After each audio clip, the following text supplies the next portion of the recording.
you talk a little bit about the vegan diet? Talk about the benefits. Are there some downsides to that? A lot of people think it's too restrictive, and compare that with like just a vegetarian diet. What are your thoughts on those?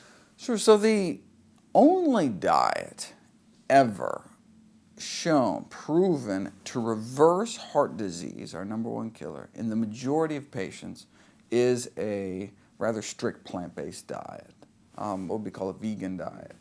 And so, I mean, if that's all a vegan diet could do, reverse our #1 killer, open up arteries without drugs, without surgery, right?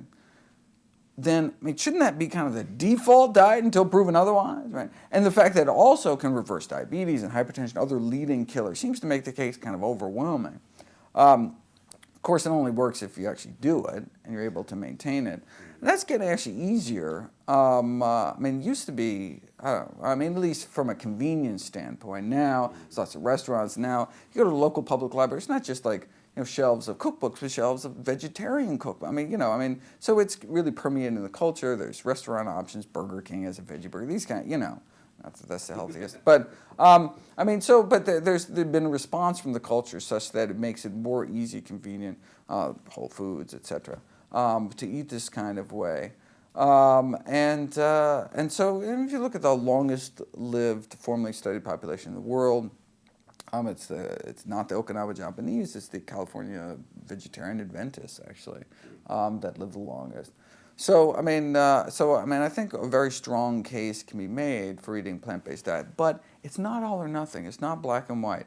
So if you look at diabetes rates or high blood pressure rates or obesity rates, there's this kind of stepwise drop in risk as one goes from kind of omnivore to kind of semi-vegetarian to flexitarian, eating meat more on a weekly basis and a daily basis, to so-called pesco-vegetarian, so only fish, and then lacto-ovo, no meat at all, and then finally getting rid of eggs and dairy.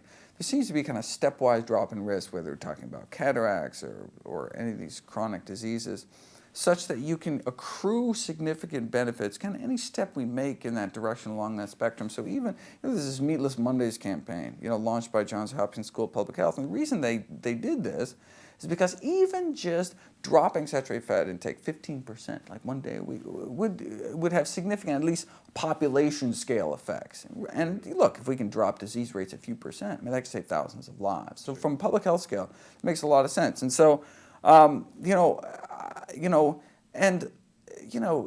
that's why I prefer the term kind of plant-based as opposed to vegan, because vegan has some other kind of baggage along with it. It really only says what you don't eat as opposed to what we should. So, I mean, I speak at college campuses and you have these vegans who are living off French fries and beer. I mean, they're vegan, but I mean, it's just not, right?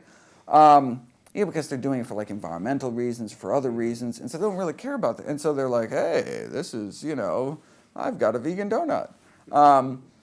So whereas kind of a whole food plant-based diet, that's where you're eating kind of plants as grown, unprocessed. That's really probably I think the balance of evidence is that the more kind of focused around those kind of foods, the better.